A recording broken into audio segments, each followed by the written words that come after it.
Hi guys, right. Should you pay debt off before you start investing your money? My answer to this is an unequivocal no. Absolutely not. I know a lot of people say yes, you need to clear all of that up first before you start investing your money. There's a lot of people, even, on YouTube that I've learned about investing from, I've got a lot of respect for. They say you should pay the debt off first. I'm saying no. I'm just going to explain to you. I'm an accountant, so everything to me is just very simple, logical, black and white. Something either adds up or it doesn't. How much is it worth? Okay, so let's say we've got a debt of £10,000.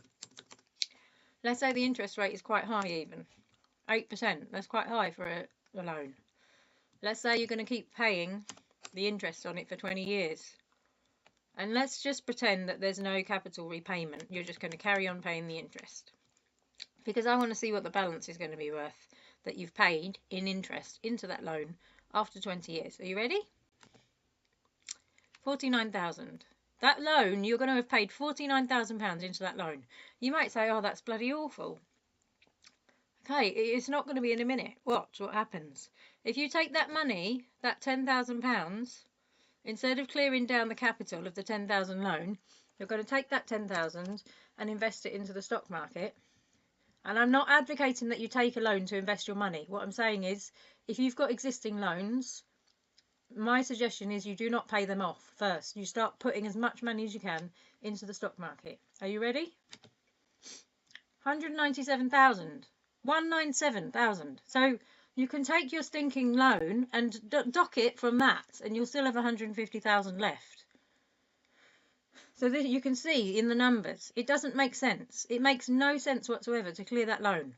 Now let's look at the scenario where you've got a loan where you're paying 5%. Let's say you've got really good credit rating, or 4 or 5%, where you're just getting, low interest loans.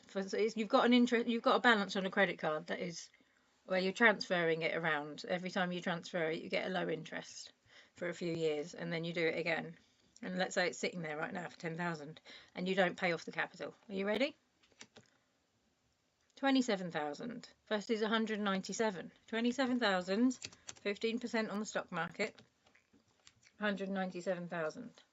You're going to have even more money. Let's say it's 40,000. You're going to have 160,000 in your account after you clear the loan in 20 years' time.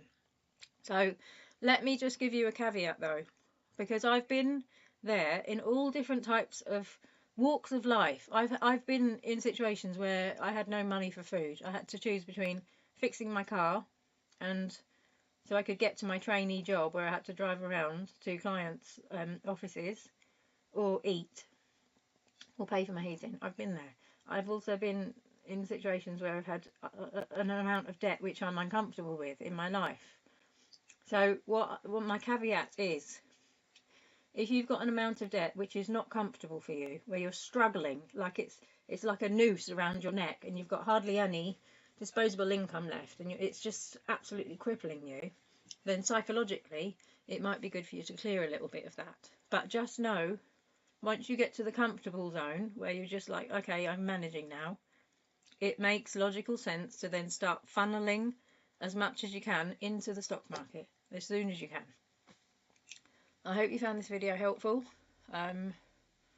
If you found it controversial, let me know in the comments. I know people like Martin Lewis in the UK advocates that people should pay their debts off and try and pay off their mortgages. Your mortgage, my God, the mortgages rates are like 5% right now, but 27,000. But imagine what they were before. 2%, 1%. Is it like some of them were like 1% interest? Right, so people are struggling to pay that money off. Imagine if your mortgage is 1% interest. You're struggling to funneling money into it. You're going to have a gain. You'll have saved £12,000 of interest after 20 years. But instead, you could just do this and have 182,000 left. 188,000. Sorry, my head's messed up today, so I've got a bit of a cold. But you can understand when you see it on a screen. You see the numbers. This is what it's telling you. Just make logical sense with your money. I hope you found this insightful. So let me know if you did. If there's anything else you want me to do a video on, let me know in the comments. Perhaps if you like this video, you could give me a thumbs up and subscribe to the channel. It really helped my channel to grow, and I really appreciate all of my existing subscribers, and thank you for your support so far. Right, thanks a lot, guys. Bye.